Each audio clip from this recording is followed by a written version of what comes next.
کہ اللہ مسبب الاسباب ہے، وہ اسباب کا پابند نہیں ہے، وہ اسباب کا محتاج نہیں ہے، اسباب اس کے محتاج ہیں۔ اگر یہ یقین ہے تو اللہ پر ایمان ہے، یہ نہیں ہے تو تمہارا ایمان اسباب پر ہے، وسائل پر ہے، ذرائع پر ہے، مادیات پر ہے، اللہ پر نہیں۔ اس وقت کہاں راستہ تھا؟ کوئی راستہ تھا؟ سمندر ہے اور ادھر سے لشکر آ گیا ہے۔ کلا ان معی ربی سیہدین۔ اب دیکھیے ایمان کہہ دینا آسان ہے، ہوا معکم اینما کنتم، جہاں کہیں بھی تم ہوتے ہو اللہ تمہارے ساتھ ہوتا ہے، لیکن اس کا یقین قائم ہو جائے تو زمین و آسمان کا فرق واقع ہو جائے۔ یہی بات ہوئی حضور کے ساتھ۔ غار ہے، چھپے ہوئے ہیں محمد الرسول اللہ اور آپ کے وہ یار غار ابو بکر صدیق رضی اللہ تعالی عنہ۔ اقبال نے حضرت ابو بکر کی شان میں چند اشعار کہے صرف، لیکن واقعہ یہ ہے کہ بھاری بھاری نظموں پر اور قصیدوں پر بھاری ہے، طویل ترین نظمیں اور قصیدے ہوں ان پر بھاری ہے۔ ہمت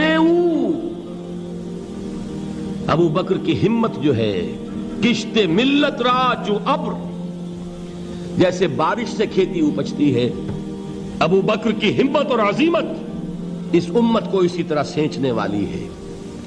ثانیے اسلام و غار و بدر و قبر،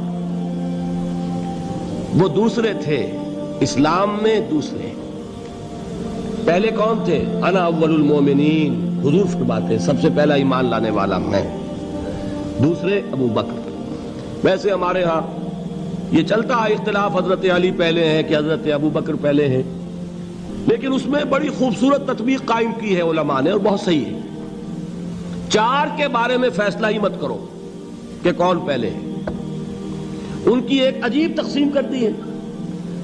آزاد مردوں میں، بالغ مردوں میں سب سے پہلے ابو بکر، بچوں میں سب سے پہلے علی، خواتین میں سب سے پہلے خدیجہ، اور غلاموں میں سب سے پہلے زید ابن حارثہ۔ بڑی پیاری تقسیم ہے، یہ چاروں ہی پہلے ہیں، ہر ایک کے لیے اولیت ہے۔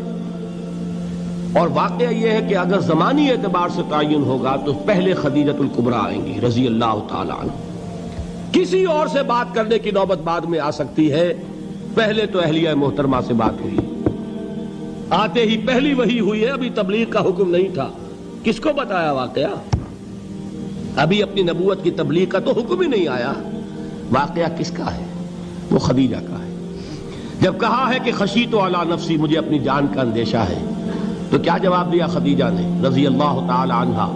وہ صدیقۃ الکبریٰ ہے۔ صدیقات جو ہیں خواتین، ان میں چوٹی پر خدیجۃ الکبریٰ ہے رضی اللہ تعالی عنہا، اور صدیق جو مرد ہیں ان میں صدیق اکبر ہے ابو بکر صدیق رضی اللہ تعالی عنہ، لیکن صدیقات میں چوٹی پر۔ جب حضور نے فرمایا خشیت علی نفسی، کیا فرمایا؟ کیا عرض کیا؟ کیسے تسلی دی؟ نہیں نہیں، اللہ آپ کو ضائع نہیں کرے گا، آپ غریبوں کے ہمدرد ہیں، آپ مساکین کے تکالیف رفع کرنے والے ہیں، آپ بیواؤں کی سرپرستی کرتے ہیں، آپ مسافروں کی خدمت کرتے ہیں، اللہ آپ کو ضائع نہیں کرے گا۔ یہ یقین ہے اس خاتون کے اندر۔ خیر وہ ایک علیحدہ بات ہو جائے گی۔ میرے دل پر حضرت خدیجہ رضی اللہ تعالیٰ عنہ کی شخصیت کا بڑا گہرا نقش ہے، جو وہ کوئی اور ہی وقت اور موقع ہوا تو بیان ہوگا۔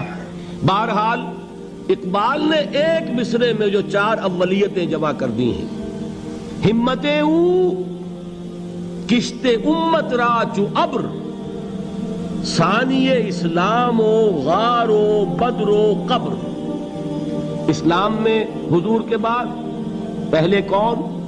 ابو بکر۔ غار میں حضور کے ساتھ کون؟ ابو بکر۔ بدر کی رات اللہ کا رسول سر بسجود، وہ جھاڑ، وہ گھاس پھوس کی جو جھوپڑی بنائی گئی تھی، اور وہاں تلوار ننگی لے کر پہرا دینے والا کون؟ ابو بکر۔ اور اس حجرہ عائشہ میں محمد کے بعد سب سے پہلے دفن ہونے والا کون؟ ابو بکر رضی اللہ تعالی عنہ وصلی اللہ علیہ وسلم۔ وہ جو معاملہ میں سنا رہا تھا غار ثور کا، حضرت ابو بکر بھی حضور کے خیال سے لرز گئے ہیں.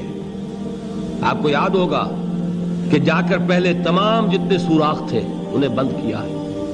ایک سوراخ رہ گیا تھا جس کو بند کرنے کے لیے کوئی کپڑا نہیں تھا. وہاں اپنی ایڑی رکھی ہے.